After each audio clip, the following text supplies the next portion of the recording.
Assalamualaikum warahmatullahi wabarakatuh. Baik, pada pertemuan hari ini kita akan sama-sama belajar tentang komponen modul ajar. Tujuan setelah kalian mempelajari materi ini adalah kalian dapat memahami kompetensi guru, kemudian membuat dan menyusun modul ajar. Indikatornya sebagai berikut, bisa dibaca sendiri ya. Kemudian perlu saya ingatkan kembali, kalian adalah guru. Guru menurut Undang-Undang tentang Guru dan Dosen Nomor 14 Tahun 2005, guru adalah pendidik profesional dengan tugas utama mendidik, mengajar, membimbing, mengarahkan, melatih, menilai, dan mengevaluasi peserta didik pada pendidikan anak usia dini, jalur pendidikan formal, pendidikan dasar, dan pendidikan menengah. Pasal 10 pada bab 4 guru, bagian ke-1 kualifikasi, kompetensi, dan sertifikasi. Pasal 10 berbunyi kompetensi guru sebagaimana dimaksud dalam pasal 8 meliputi kompetensi pedagogik, kompetensi kepribadian, kompetensi sosial, dan kompetensi profesional. Kompetensi pedagogik adalah kemampuan atau keterampilan guru mengelola proses pembelajaran atau interaksi belajar mengajar dengan peserta didik. Kompetensi kepribadian berkaitan dengan karakter guru yang wajib dimiliki agar menjadi teladan bagi para peserta didik. Kompetensi sosial merupakan kemampuan guru untuk berkomunikasi secara efektif dengan peserta didik, tenaga kependidikan, orang tua atau wali peserta didik, dan masyarakat sekitar. Sedangkan kompetensi profesional adalah kemampuan atau keterampilan yang harus dimiliki guru agar tugas-tugas keguruan dapat diselesaikan dengan baik benar. Konsep modul ajar. Modul ajar adalah sejumlah alat atau sarana media, metode, petunjuk, dan pedoman yang dirancang secara sistematis dan menarik. Konsep modul ajar ini saya dapatkan ketika saya mengikuti pelatihan implementasi kurikulum merdeka berbasis komunitas yang diadakan oleh Balai Diklat Keagamaan Kota Semarang yang bertempat di Kendal pada tanggal 5 sampai 10 Juni 2023. Modul ajar merupakan implementasi dari alur tujuan pembelajaran yang dikembangkan dari capaian pembelajaran dengan profil pelajar Pancasila sebagai sasaran. Modul ajar disusun sesuai dengan fase atau tahap perkembangan peserta didik, mempertimbangkan apa yang akan dipelajari dengan tujuan pembelajaran dan berbasis perkembangan jangka panjang.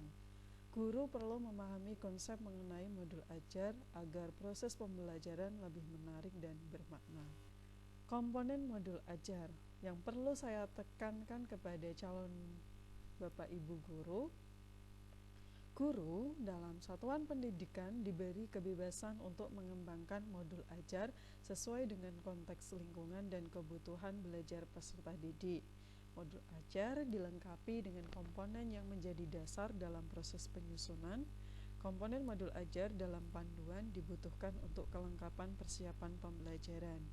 Komponen modul ajar bisa ditambahkan sesuai dengan mata pelajaran dan kebutuhan. Berikut komponen modul ajar yang saya dapatkan dari pelatihan pada tanggal 5 sampai 10 Juni 2023 meliputi ada informasi umum, komponen inti, dan lampiran. Pada informasi umum terdiri dari identitas sekolah yang mana di situ dituliskan ada siapa yang menyusun, kemudian dari institusi mana, kemudian tahun berapa disusunnya modul ajar, jenjang sekolahnya apa, kemudian kelas dan alokasi waktu. Pada informasi umum juga memuat tentang kompetensi awal. Kompetensi awal adalah pengetahuan dan atau keterampilan yang perlu dimiliki siswa sebelum mempelajari topik-topik tertentu. Kemudian profil pelajar Pancasila ini merupakan tujuan akhir dari suatu kegiatan pembelajaran yang berkaitan erat dengan pembentukan karakter peserta didik. Profil pelajar Pancasila dapat tercermin dalam konten dan atau metode pembelajaran. Kemudian sarana prasarana. Sarana merujuk pada alat dan bahan yang digunakan, sementara prasarana di dalamnya termasuk materi dan sumber bahan ajar lain yang relevan yang digunakan dalam kegiatan pembelajaran. Kemudian target peserta didik. Peserta didik yang menjadi target itu ada 3, peserta didik reguler, ini umum, peserta didik umum, tidak ada kesulitan dalam mencerna dan memahami materi ajar. Yang kedua yaitu peserta didik dengan kesulitan belajar, mereka memiliki gaya belajar yang terbatas hanya satu gaya. Kemudian peserta didik dengan pencapaian tinggi, yaitu mereka yang mencerna dan memahami dengan cepat, mampu mencapai keterampilan berpikir tingkat tinggi dan memiliki keterampilan memimpin. Kemudian model pembelajaran yang digunakan ini merupakan kerangka pembelajaran yang memberikan sistematis pelaksanaan pembelajaran. Pada komponen inti diantaranya memuat tentang tujuan pembelajaran. Tujuan pembelajaran harus mencerminkan hal-hal penting dari pembelajaran dan harus bisa diuji dengan berbagai bentuk asesmen sebagai bentuk dari unjuk pemahaman. Tujuan pembelajaran menentukan kegiatan belajar, sumber daya yang digunakan, kesesuaian dengan keberagaman murid dan metode asesmen yang digunakan. Kemudian ada pemahaman bermakna, adalah informasi tentang manfaat yang akan peserta didik peroleh setelah mengikuti proses pembelajaran. Contoh kalimat pemahaman bermakna adalah makhluk hidup beradaptasi dengan perubahan habitat. Pertanyaan pemantik ini dibuat oleh guru untuk menumbuhkan rasa ingin tahu dan kemampuan berpikir kritis dalam diri peserta didik. Pertanyaan pemantik memandu siswa untuk memperoleh pemahaman bermakna sesuai dengan tujuan pembelajaran. Contohnya, jika kamu diminta untuk membuat akhir cerita yang berbeda, apa yang akan kamu usulkan?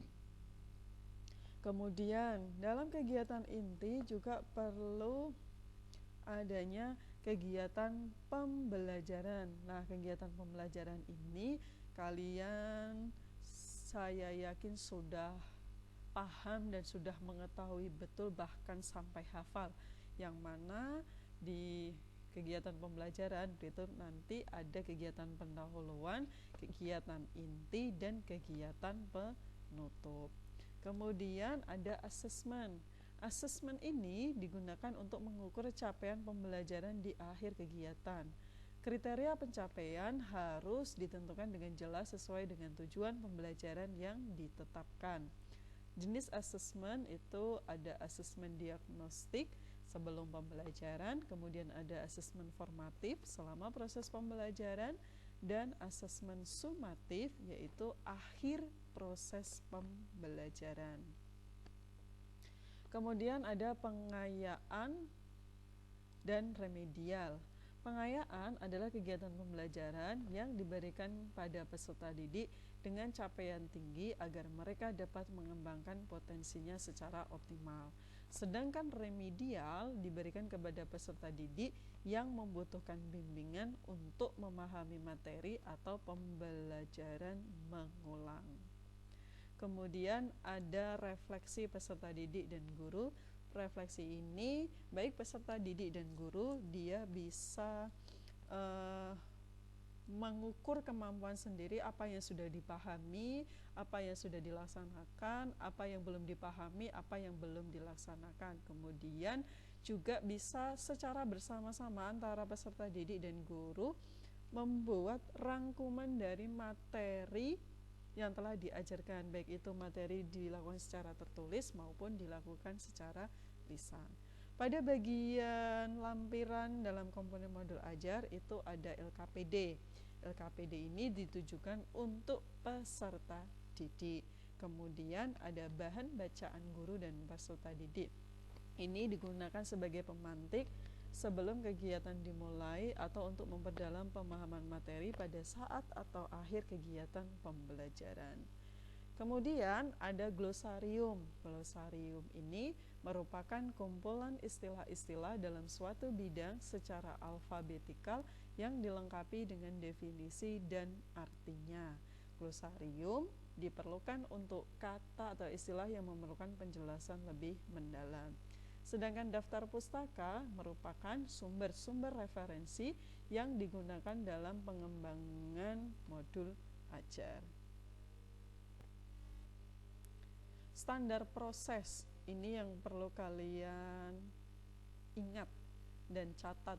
Dari komponen modul ajar tadi, yang paling penting adalah kalian semua harus melakukan perencanaan pembelajaran, kemudian melaksanakan pembelajaran dan melakukan penilaian proses pembelajaran. Karena hal ini tertuang dalam peraturan pemerintah nomor 57 tahun 2021 pada pasal 10 bahwa standar proses merupakan kriteria minimal proses pembelajaran berdasarkan jalur, jenjang, dan jenis pendidikan untuk mencapai standar kompetensi lulusan. Ingat kata orang tua, karena kalian sudah memilih jurusan ini, saya yakin kalian sudah siap untuk menjadi guru yang profesional, guru yang memiliki kepribadian yang baik. Kemudian saya yakin kalian pasti bisa untuk menjadi guru yang memiliki kompetensi pedagogik dan kompetensi profesional. Ingat, jangan malas, kata ibumu dan belajar bersungguh-sungguh, dengar kata ayahmu dan laksanakan tanggung jawabmu. Sekian dan terima kasih, semoga bermanfaat. Wassalamualaikum warahmatullahi wabarakatuh.